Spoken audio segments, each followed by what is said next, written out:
Hi, everyone. Vasu VParty here, live with you on Facebook, Instagram, and YouTube.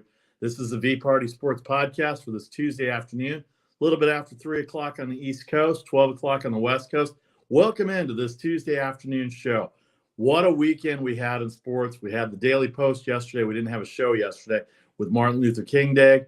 NBA wall-to-wall all morning here on the West Coast, all the way through the evening.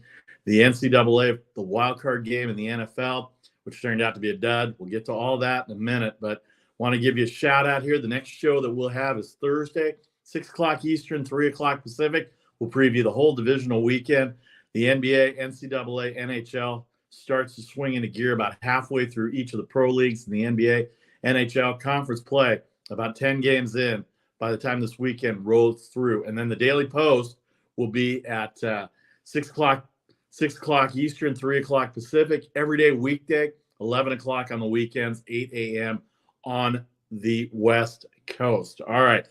Would love to have your comments on Facebook, Instagram, and Twitter at VPartySports. You can reach me there. If you're looking for sponsorship inquiries for your sports bar, for your restaurant, or your business of any kind, let me know directly. See what we can do with the VParty Sports and a conglomeration of your business as well. We're great at sports bars. People with all their action, their daily fantasy sports, their wagering. You get it all here on the VParty Sports Podcast. All right. Coming up, the NBA, the NCAA, big Martin Luther King days yesterday. The NHL also played all day as well, too. But let's start with the National Football League. Wildcard weekend is over. The Tampa Bay Buccaneers, who were those Tampa Bay Buccaneers last night? They certainly weren't the ones that won the NFC South, although let's face it, the NFC South was not very good, and Tampa Bay won that division at 8-9. It reminded me of the Seahawks winning a few years back, except the Seahawks had the home game, and they trounced to New Orleans. Here, the Dallas Cowboys, who had the better record, they ended up at 12-5, 2 games back of the Eagles in the NFC East, and then the Tampa Bay Buccaneers, as we said, 8-9 in terms of the NFC South. So they match up in Tampa last night, and boy, did Dallas come out on fire. This was not the same Dallas team that played against Washington 2 weeks ago. Tampa Bay got beaten up Monday night versus Dallas. Tom Brady looked awful. A lot of that credited to the Dallas pressure. Offensive line couldn't protect. I knew it was going to be a bad night for Tampa Bay, and I really thought Tampa Bay was going to win this. This is the playoffs. This is the time for Tom Brady to shine. The terrible year that they've had, albeit they were better than the other 3 teams in the NFC South, and Carolina, New Orleans, and Atlanta. Of course, they had a chance to lose out with Carolina playing hot toward the end of the year, but the comeback win against Carolina in Week 17 enabled them to win the division. So that's where they got the home game. Cowboys couldn't catch the Eagles, so they ended up with the 5th seed. A 4-4 record on the year overall during the regular season. But, boy, they came out this week and played like gangbusters. That defensive line, Micah Parsons, the secondary, all over those receivers for Tampa Bay. It ended up being a 31-14 victory for the Cowboys over the Buccaneers. The box score looks like this. Dak Prescott, 4 touchdown passes, only sacked once, 143 rating, 305 yards, 9.2 yards per attempt. Pollard had 77 yards rushing for the Cowboys. He led them. Ezekiel Elliott had 27 yards. And Dak Prescott had the quarterback run from about 4 yards out that got the touchdown for them, the only rushing touchdown. And then 4 passing touchdowns. The Prescott run went for 1 yard on the outside. Totally fooled everybody. That was a 4th down run for Dak Prescott and the Cowboys. And at the time, it gave them a bigger lead. So 305 yards, 4 touchdowns. They went two to Dalton Schultz, who was wide open down the middle. CeeDee Lamb had one. Michael Gallup, wide open down the right side, had one also. 305 yards, 25 completions, 12 yards a completion, 4 touchdowns. They did not lose any fumbles on offense. Defensively, they hit Tom Brady 6 times. They forced 2 interceptions. 1 interception, the Jaron Kearse interception in the end zone. I knew it was going to be a bad night when Tom Brady threw the interception in the red zone. He has never thrown a red zone interception in his life. The Tampa Bay defense could not stop Prescott, the running game was outstanding, 128 yards rushing for Dallas on 35 carries, 24 of those by Prescott, 27 by Elliott. Tony Pollard clearly has taken over as the number one back. Ezekiel Elliott cannot blow through those holes like he used to, and he was used sparingly, but he was used for the power runs toward the goal line and in the red zone before Pollard came in for the long runs. He had an 18-yard run. Dak Prescott had an 11-yard run. Tampa Bay just couldn't stop him. Look at the Buccaneers box score. 351 yards, 66 pass attempts. Like a starting pitcher, you're going to have to get your arm iced, TB12. But, boy, the defense was just all over him. 2 touchdowns, 1 interception. If you got that touchdown, instead of throwing a red zone INT, you would have had the lead. The game may have been different. You were 3-point underdogs coming in, actually 2.5 where it ended. This was your chance to move on, take on San Francisco after the Giants won over the weekend. We'll get to the rest of the wildcard weekend in a second. But what happens now with Tom Brady and the Buccaneers? Well, they're just going to have to figure it out. They just fired Byron Leftwich. That came across this morning after I had these graphics set up. So Byron Leftwich got fired by Tampa Bay. Todd Bowles still there. The Glazer family going to try and figure out what to do with this offense. They clearly need more offense. They didn't score very much at all during the year, and it showed yesterday. And the defense did not come out to play. Chris Godwin had 10 catches. Julio Jones, 7 for Tampa Bay. Mike Evans had 6. And then Otten, who was really good at tight end, hope they keep him. He's a stalemate for them for the rest of the year. Russell Gage got hurt toward the end. He had 2 catches for 10 yards. He had a concussion and a back injury. He had to be carted off last night when the game was over. About 2 minutes left to go. Rushing-wise, 52 yards on 12 carries for the Tampa Bay Buccaneers. They only ran the ball 12 times, 66 pass attempts for Brady. Defensively, they did not get to Prescott. They did hit him 5 times. They only sacked him once, and that was Vita Vea. Early in the game, Dallas went out on three straight plays, 2 possessions in a row, and he thought that was going to be the impetus for the way the game started. But then for some reason, Prescott started finding his way down the field. Dalton Schultz wide open down the right seam for that first touchdown, and you knew it was going to be bad. And then the missed extra points were the only thing that were bad for Dallas yesterday. 3 missed extra points in a row by Brett Maher. He did get one later. He did kick a field goal. So that's how it ended up in Tampa Bay, 31-14. The final score, it went Schultz for 22, Prescott for 1, Schultz for 11, 3 missed extra points, 18-0. Gallup in the third quarter, 2-yard pass. And then Julio Jones, a 30-yard pass. They didn't convert the 2-point conversion. CeeDee Lamb put it away in the fourth quarter with the 18-yard touchdown. He's wide open. Somehow the defense got lost on that CeeDee Lamb touchdown. And then Cameron Brate got an 8-yard pass from Brady. They converted the 2-point conversion with Mike Evans to end up with a final score of 31-14. They did get the onside kick with 2 minutes to go. They had a chance maybe if they got the onside kick and they had a chance to maybe score a touchdown. Then you never know. It is Tom Brady. It is the GOAT. But they didn't look anything far from great yesterday. Last night, 31-14 in Tampa Bay. The playoffs are all set for the divisional weekend, but let's run through the rest of the wild cards. You see the lines for tonight, the NBA, the NCAA, basketball, the NHL lines as well, too. We'll get to the NFL games in a second, but let's get to the rest of the wild card weekend. The Jacksonville Jaguars on Saturday night, we know they came back from 27-0 down. Lawrence had 4 first-half interceptions. Brady and the Tampa Bay Buccaneers could have used the playbook that Jacksonville had, but they couldn't come back last night. 31-30, Riley Patterson, the game-winning field goal from 36 yards out. In that game, Justin Herbert had 273 yards, 1 touchdown. Lawrence was 288, 4 touchdowns and 4 interceptions. A second half that was unbelievable. By the way, Mike Lombardi, not Mike Lombardi, what's his name? Joe Lombardi, the offensive coordinator, the great-grandson of Vince Lombardi, he was fired as well by the Los Angeles Chargers this morning as well, too, or yesterday morning, for not being able to develop Herbert or being able to advance his talent. Justin Herbert has a lot of talent, and that second half did not show any of that talent. Jacksonville was allowed to come back. Evan Ingram had 7 catches for 93 yards. Kirk had 8 for 78. Zay Jones, 8 for 74. 3 for 29 for Marvin Jones. All 4 of them scored the touchdowns, 1 each. Ingram, Kirk, Jones, and and Marvin Jones Jr., Zay Jones and Marvin Jones Jr. Chargers, they had a big first half. 2 touchdowns by Eckler, 1 receiving touchdown by Everett, 24-0. At that point, Gerald Everett, the tight end, 6 catches, 109 yards. Keenan Allen went off in the first half, but they couldn't stop him. But they stopped him in the second half. 6 catches, 61 yards total. Only 25 completions for Justin Herbert. They ran 23 times for 67 yards. Eckler with the 2 touchdowns. Kelly had 20 yards. Justin Herbert had 3 rushes for 12 yards. The kick return game took a little bit of a backward step with DeAndre Carter being injured for the game, and that hurt their wide receiver. That hurt their passing game as well, too.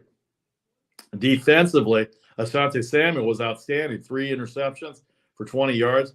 Drew Tranquill, the first interception of the game, was on a deflected pass, double deflection, double doink, as they say, off a helmet, off of a hand.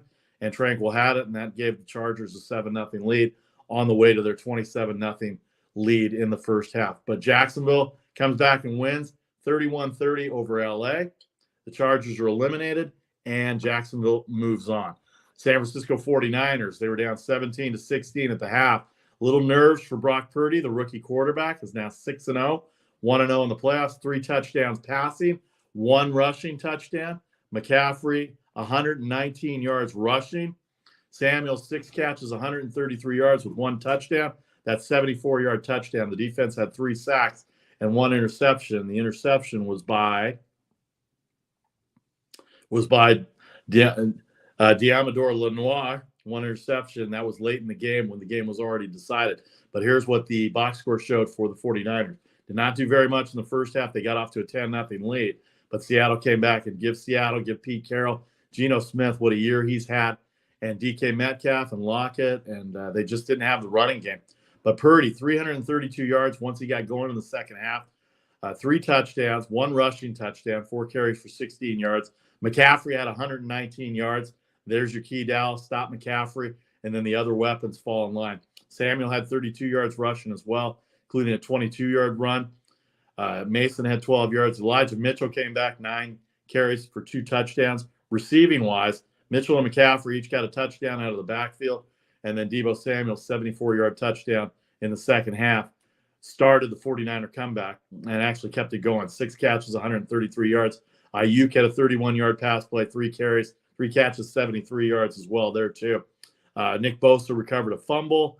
They hit Russell Wilson twice. They didn't really get to him very much. They sacked him 3 times.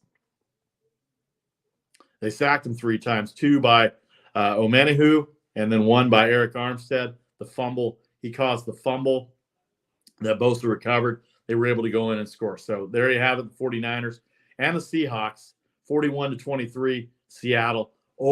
Seattle loses to San Francisco. They got in thanks to the Detroit Lions winning. Would have been different if Green Bay had come in. Not sure how they would have done against the 49ers, but a different scenario set up for the 49ers and Packers. Geno Smith, 253 yards, 2 touchdowns, an interception.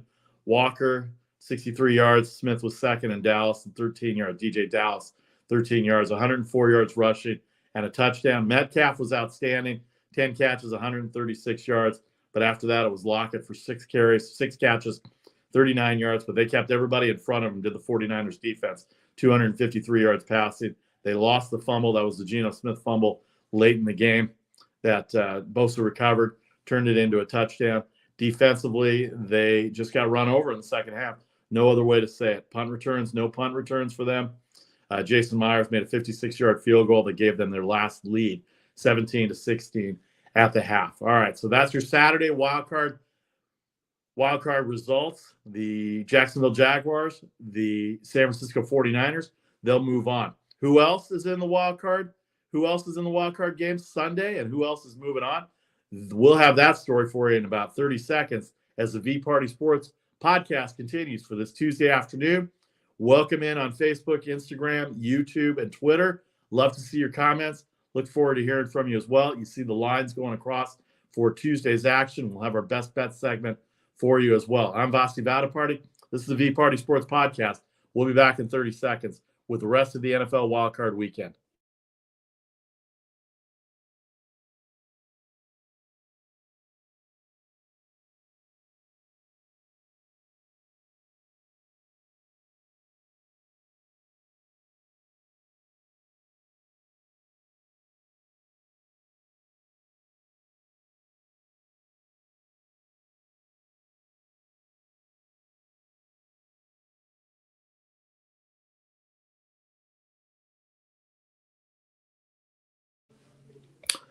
Welcome back to the VParty Sports Podcast. Vasu Vadaparty, your host here for this Tuesday afternoon, a little bit after 3 o'clock on the East Coast, about 3:15, 12:15 out here on the West Coast. Finally, some good weather out here on the West Coast. I know some of you are still struggling down in the Southeast and up in the upper Northeast as well.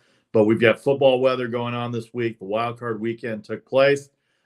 Tuesday's action, you see the bottom line there with all the college games, the NBA games, and the NHL games as well. Jacksonville and San Francisco on Saturday win and advance into the divisional round. Who else went in? Well, let's start with the Buffalo Bills. Coming off their high after DeMar Hamlin recovers, flew back to Buffalo, watched the game from home. Might be at the game this weekend against Cincinnati.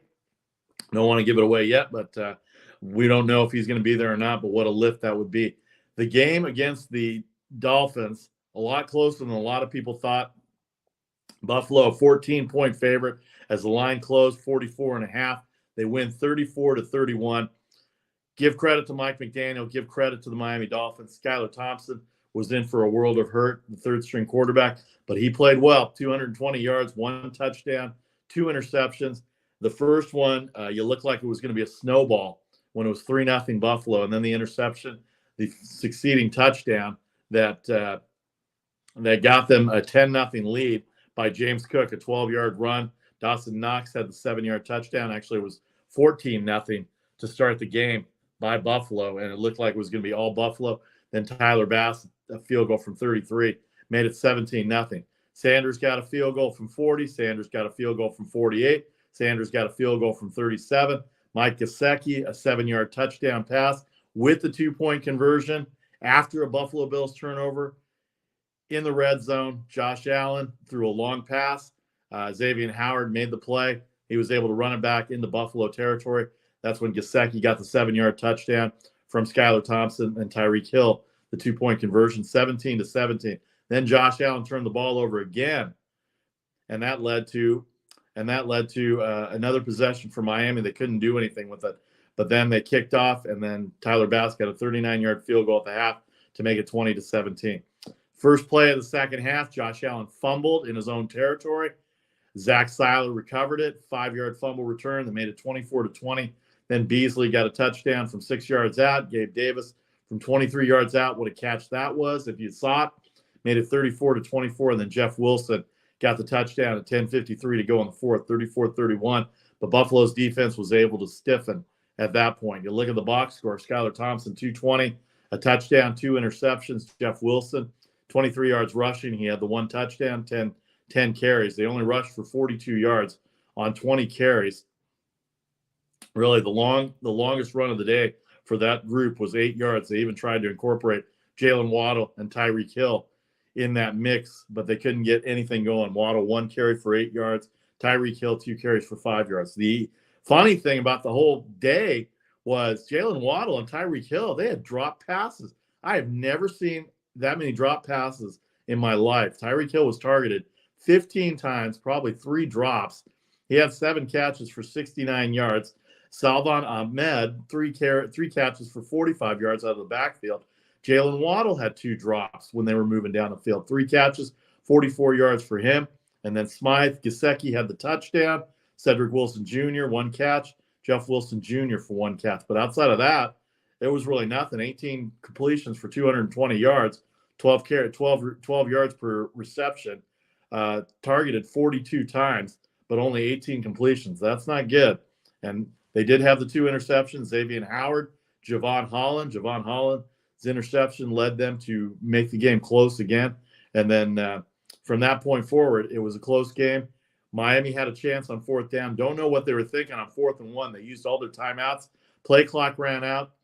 They got to delay a game, and then they were unable to convert on 4th down. Buffalo with 2 kneels, and the game was over, 34-31. Miami has covered against Buffalo all 3 times this year. They won the first game in week 3 on the Josh Allen 4th down non-conversion. Tyler Bass kicked the game-winning field goal in week 16 on a Thursday night. Yeah, on a Thursday night. Week 15 on a Thursday night. And then they won 32-29, did not cover there. And they only won by 3. I told you, 2 touchdown favorites, anything over a touchdown, especially in the playoffs, is going to be very tough for NFL teams to cover. We'll get to the lines in a second for this weekend. The early lines coming out for the divisional games, the 4 games this weekend on Saturday and Sunday. The New York Giants, not really an upset in my book. A lot of people thought the Minnesota Vikings were on upset watch. 10 games, won with 1 possession or less of a score, 8 fourth-quarter comebacks. You thought they had a chance to come back in the fourth quarter again, but Daniel Jones and the New York Giants, what a game they played, 31-24. Brian Dable, if he doesn't get votes for head coach of the year, if he doesn't win it, then there's got to be some kind of investigation. There's a lot of good coaches. He and Doug Peterson, Dan Campbell of the Detroit Lions, who, by the way, was very funny last night on with Peyton and Eli on ESPN2 last night. It was very funny to listen to Dan Campbell talk about his team and talk about the future and his enthusiasm, let's just say, for the game. But anyway, if you get a chance to YouTube that, go ahead. It's pretty funny. Eli Manning and Dan Campbell were teammates with the New York Giants. So they were talking about Tom Coughlin and the snow games and the cold weather games, etc. Anyway, that's beside the point. The New York Giants, a 31-24 win over the Minnesota Vikings in Minnesota. It went Kirk Cousins, got him off big, 7-0 with the 1-yard touchdown run. If you had Justin Jefferson as your daily fantasy player, a prop bet for first touchdown, he was so close to cashing in that ticket for you, but they marked him down inside the 1-yard line. Kirk Cousins ran it in. Then the Giants just moved down the field. It was an offensive juggernaut in the first half. Saquon Barkley, a 28-yard run. Isaiah Hodgins, former Buffalo Bill, 14-yard pass. Graham Gano, field goal that made it 17-7. Then Osborne came back before the half with a touchdown, 9-yard pass from Cousins. And then Daniel Bellinger, very unheralded rookie tight end for the Giants, 9-yard pass from Jones. Irv Smith Jr.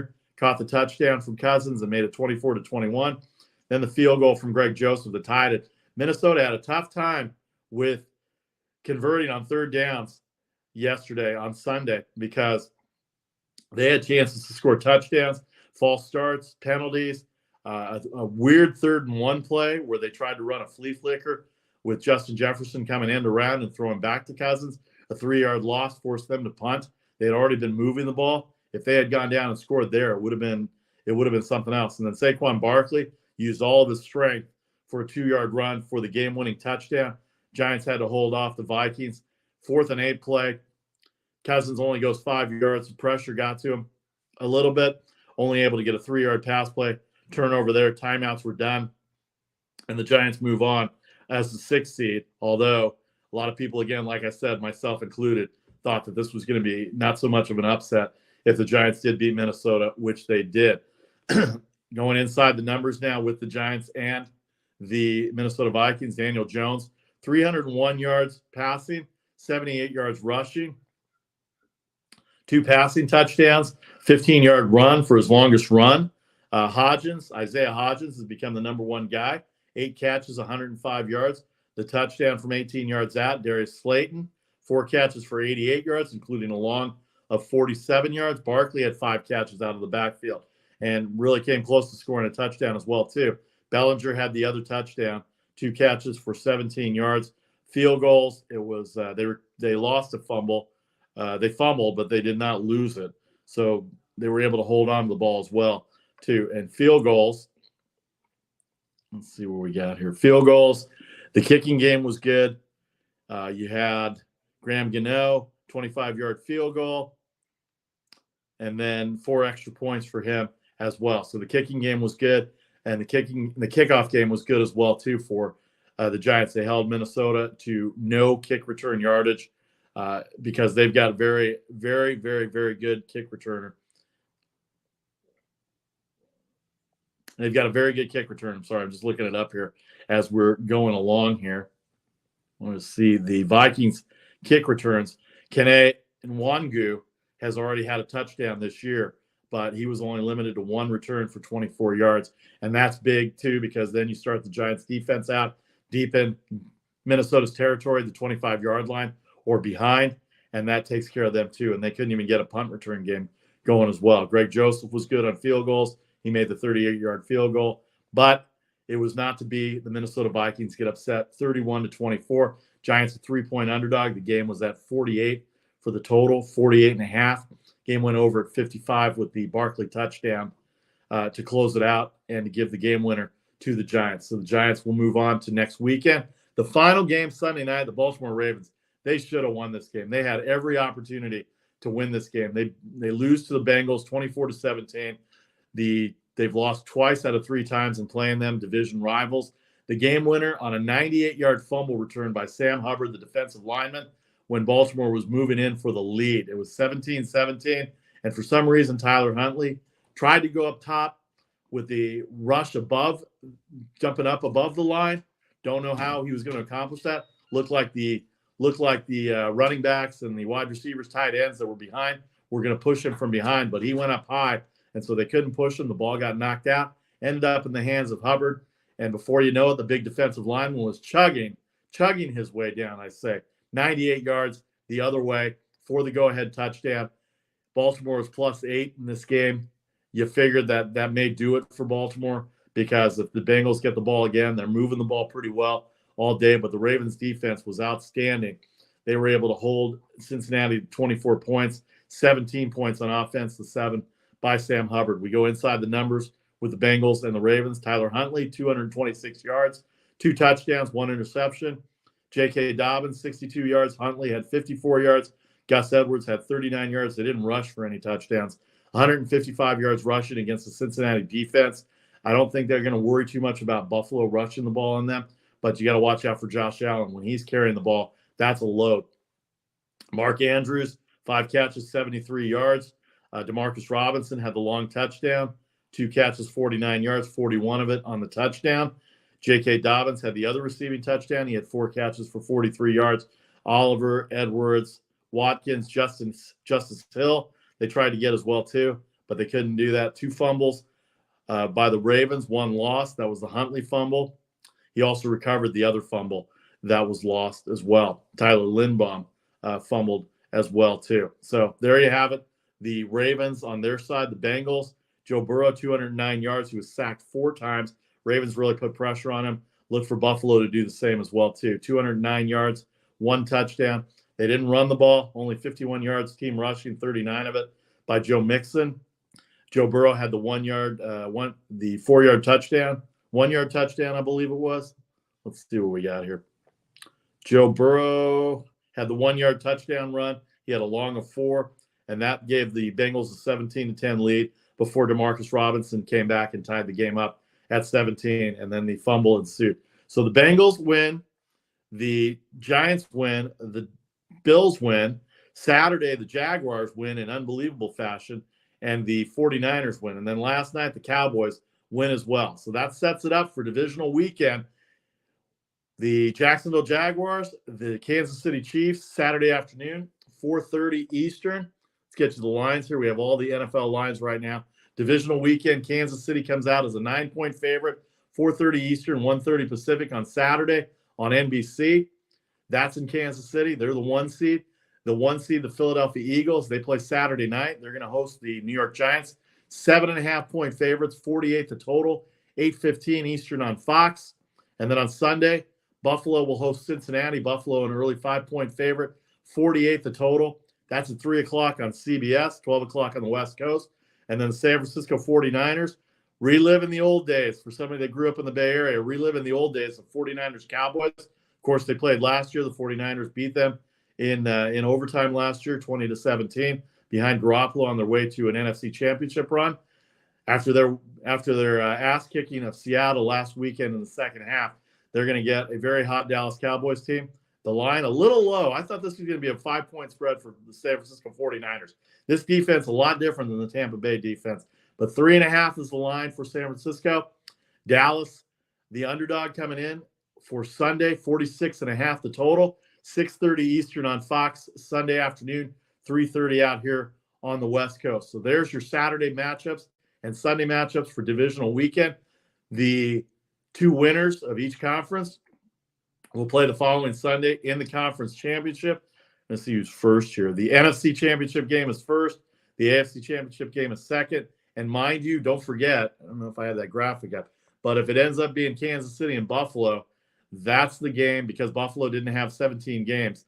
That's the game that's going to be the only scenario where they're going to be playing at a neutral site, with it being the Georgia Dome in Atlanta, Mercedes-Benz Stadium in Atlanta, the home of the Atlanta Falcons. Two outdoor teams are going to play indoors. I don't know how that works, but if it's Buffalo, Kansas City, that's the only scenario that's going to happen, where it's going to be on a neutral field, and Kansas City will be the 1 seed, Buffalo will be the 2 seed. But because of the canceled Monday night game between Buffalo and Cincinnati, they are not going to play that at somebody's home. They're going to play that at a neutral site, kind of like a Super Bowl setting. So if you're in Atlanta, you might have a chance to see an AFC Championship game with a team that's not involved, like the Falcons or any Southeast team down there. So that's going to be very interesting. All right.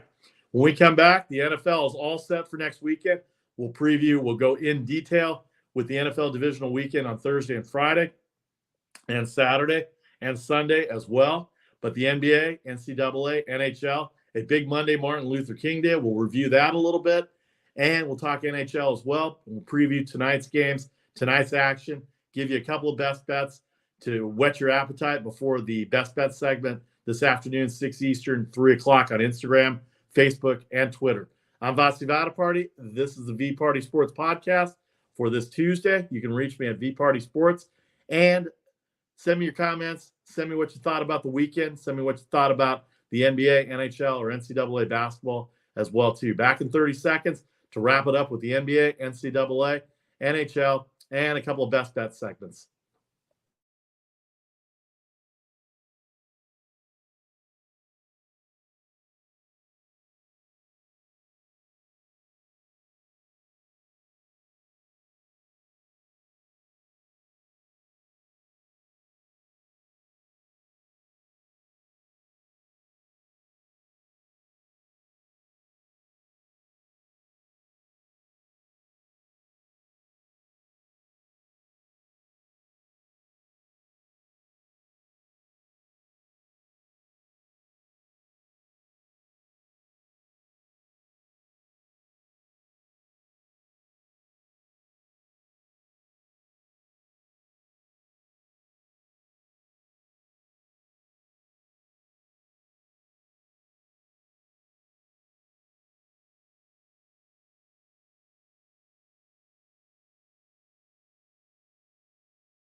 Welcome back to the VPartySports Podcast for this Tuesday afternoon, about half past the hour on the East Coast, 3 o'clock, 3:30 on the East Coast, 12:30 here on the West Coast. What a weekend we had in the NFL.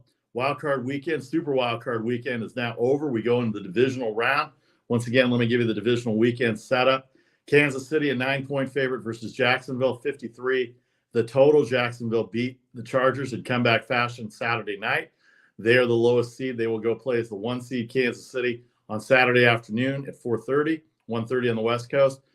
The Giants beat Minnesota, small upset in some people's eyes.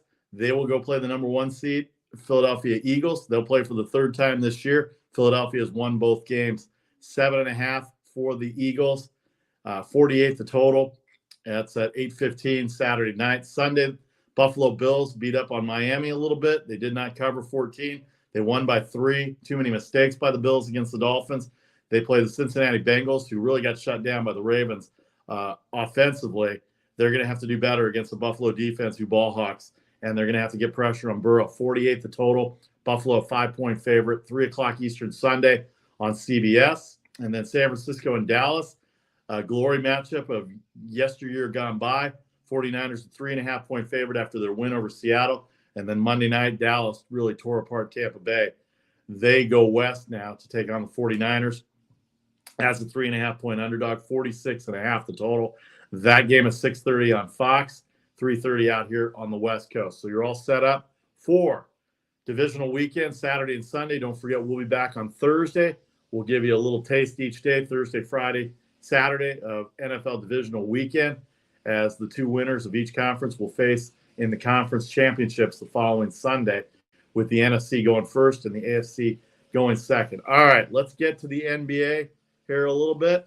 We'll give you the lines for the NBA. The Milwaukee Bucks are 4.5-point favorite over Toronto. Brooklyn, 5.5 in San Antonio.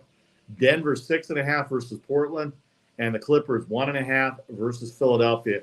223 the total. Last night in the NBA, Jason Tatum and the Celtics beat up on the Hornets. Tatum had 51, 130 to 118 over Charlotte. The Bucks beat up on the Pacers, 132 to 119, even without Giannis. They cover their 6-point spread. Had them at first, but no Giannis. It's tough to take the Bucks. Cavaliers come back on the Pelicans. Donovan Mitchell strained his hamstring a little bit, 113 to 103. Pelicans +7, not the play there yesterday. Raptors in overtime beat the Knicks 123 to 121. And then the Warriors, after they go visit the White House, they take on the Wizards and they beat them by 9. Steph Curry had 41 last night for Golden State. They're starting to round into form. The Phoenix game, the exception in the last few weeks. They've been able to play well since then. San Antonio, Friday night. Chicago, they lost to on Sunday, and then yesterday on Martin Luther King Day in Washington, they beat up on the Wizards. The Hawks had a 24-point lead. The Heat made it close. Atlanta covered -1 or +1, depending on when you got it. It ended up at -1 for Atlanta. That was my favorite of the day yesterday. Atlanta 121 to 113 over Miami. The Jazz come back on the Timberwolves, 126 to 125. The Grizzlies all over the Suns, 136 to 106. The over in that game, that got hit by about 5 minutes left in the fourth quarter. And then the Lakers, if you have the Lakers -7, thank you, Kenyon Martin Jr., for fouling. With a 6-point lead and 6 seconds to go, LeBron James, of all people, hits 2 free throws. They win by 8. They cover the 7 or 7.5. The game goes way over, 272.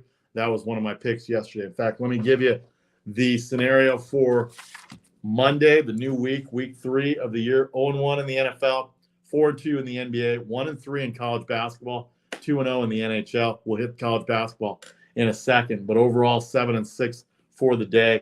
Last week ended up at 54-36. That's about 60%. In fact, that's right on 60% for the week. Overall, about 58% so far. But the goal is to get higher than that, move your way up to the 65 to 70 percentile deal. College basketball has been tough to start. In fact, let's get to college basketball here a little bit. In the ACC, we've got a few games going on tonight. Notre Dame, a 5-point favorite over Florida State.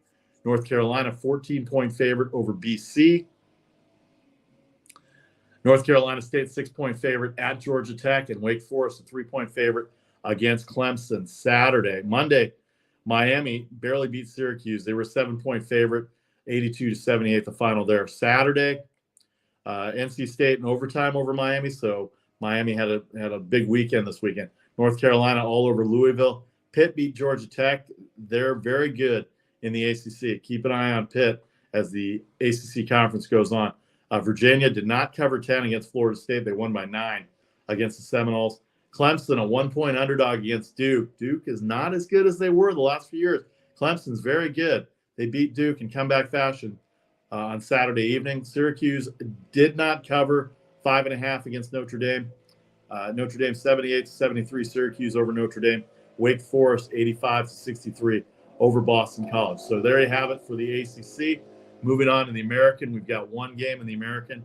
It's Houston at number 1 in the country, a 10.5-point favorite at Tulane, 145.5 the total. Tulane, very good.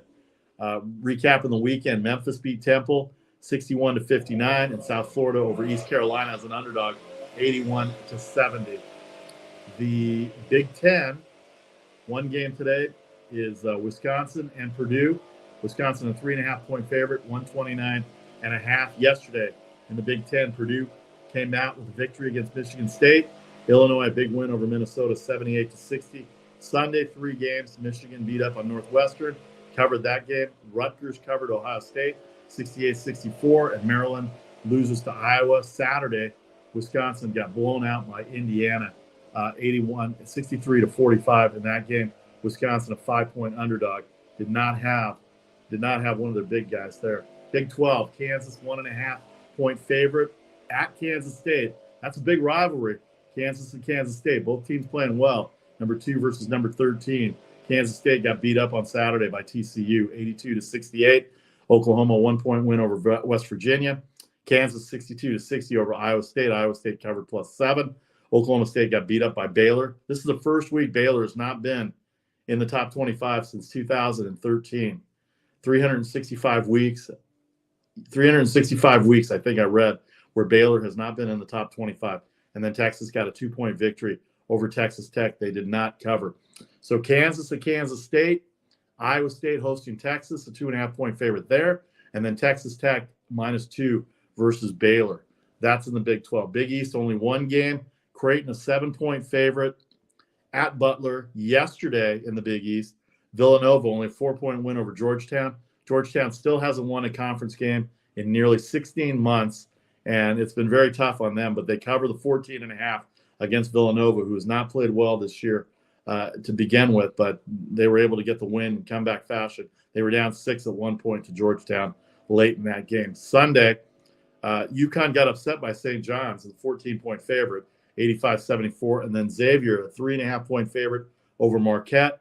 Marquette had a chance to win that game. They had a 9-point lead. They lose 80-76. Not good for me there. And then Saturday in the Big East, DePaul loses to Seton Hall. That was a push, +4 for DePaul, 71-67. And then Creighton, 73-67 over Providence on Saturday as well. So there you have it. Providence with the cover against Creighton. I believe Creighton was a 7-point favorite in that game. 7.5-point favorite. Providence stayed within the 7 points and did cover. Tuesday, we got the one game, Creighton at Butler. Butler just beat Villanova Friday night. 79-71. So there's your Big East. There's your Big East action. The MAC Conference, Buffalo and Bowling Green. Buffalo, 6.5-point favorite. Miami of Ohio, 7 over Northern Illinois. Akron, a 9-point favorite at Central Michigan. The Ball State, 9.5 at versus Western Michigan. Kent State, 13.5 at Eastern Michigan. And Toledo, a 9-point favorite versus Ohio University. The Mid-American Conference, the MAC, 6 games. Saturday, Bowling Green lost to Western Michigan. Miami of Ohio lost to Ball State. Central Michigan in overtime over Buffalo. Buffalo was favored in that game. And Toledo over Northern Illinois. Not a lot of action, not a lot to talk about in the MAC, but just want to make you aware this is one of the conferences we follow. Kent State right now leads the top at 4-0, and Ball State at 3-1, Akron at 3-1. Those are your top 3 teams in the Mid-American Conference. The Missouri Valley Conference, very underrated conference, has a couple of games going today.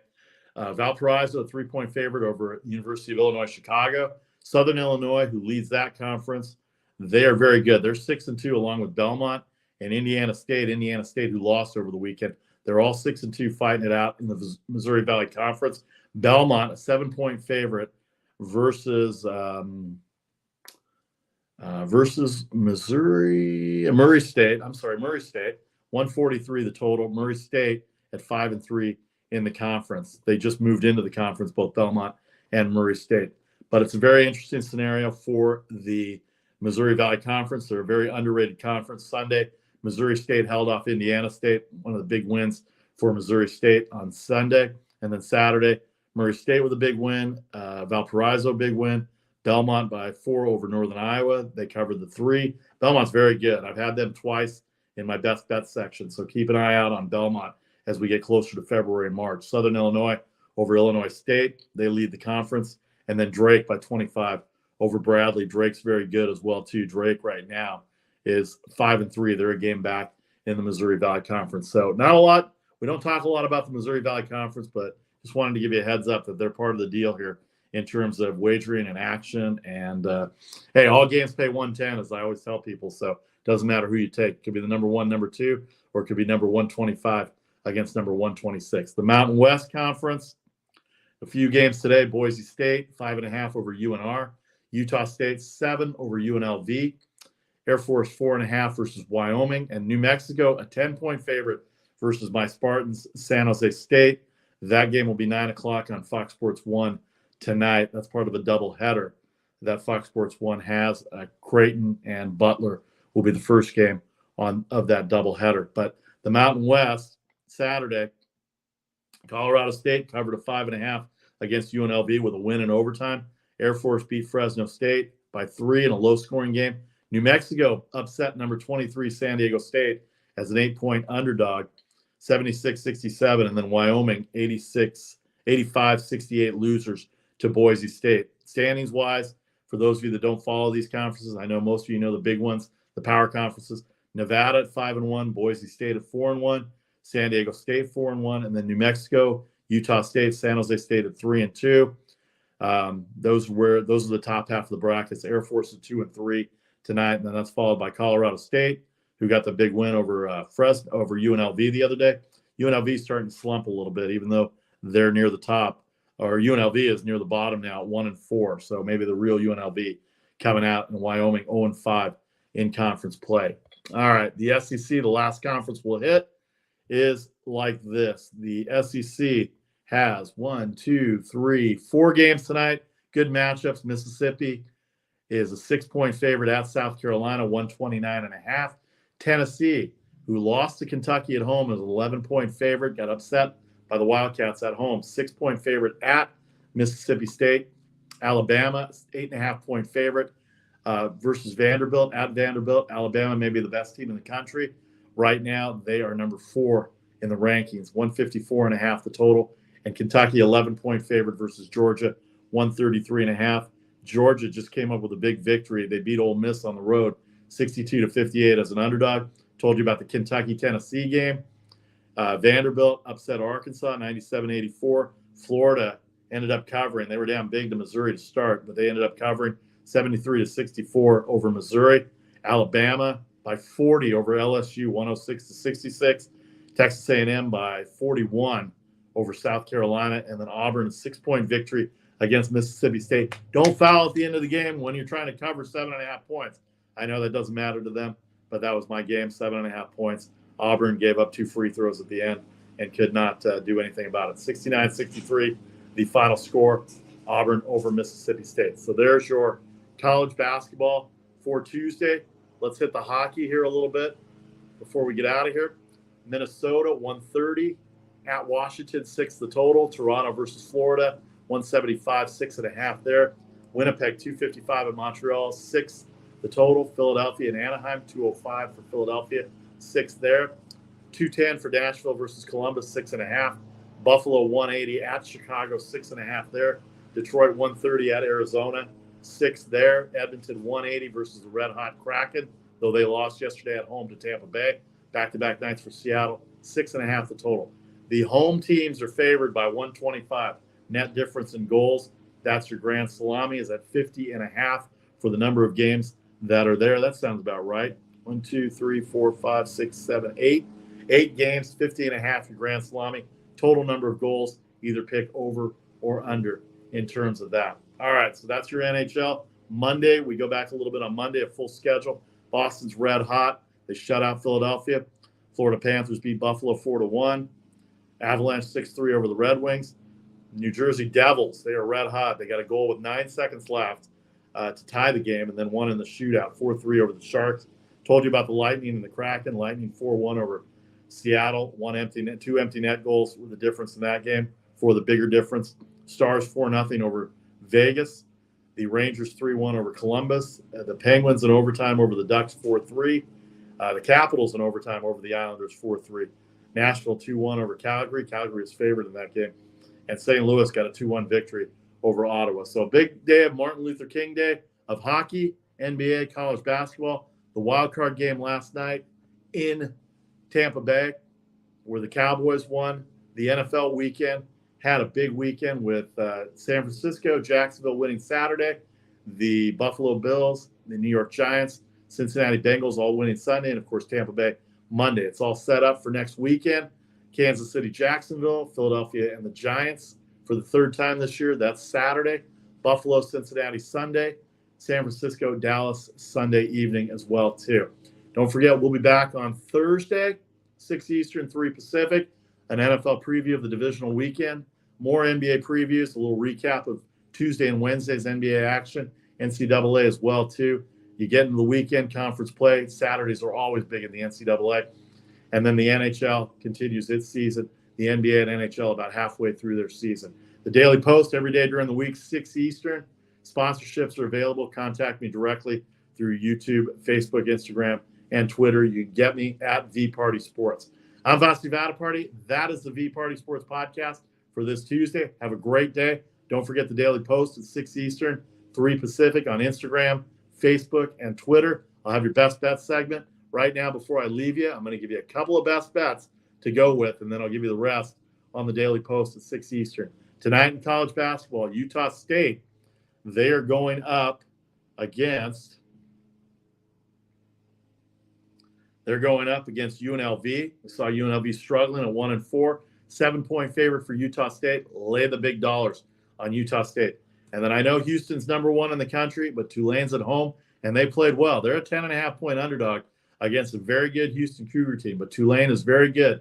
Take the 10.5 in Tulane tonight against Houston. It's going to be a closer game than people think. All right, the rest of the best bets tonight at 6 Eastern, 3 o'clock Pacific on Instagram, Facebook, and Twitter. I'm Vasi VParty. That's the VParty Sports Podcast for this Tuesday. Enjoy the rest of your day. Good luck with your games. Good luck with your fantasy action. And we will see you on Thursday at 6 Eastern, 3 Pacific for another edition of the VParty Sports Podcast. Have a great day, everybody.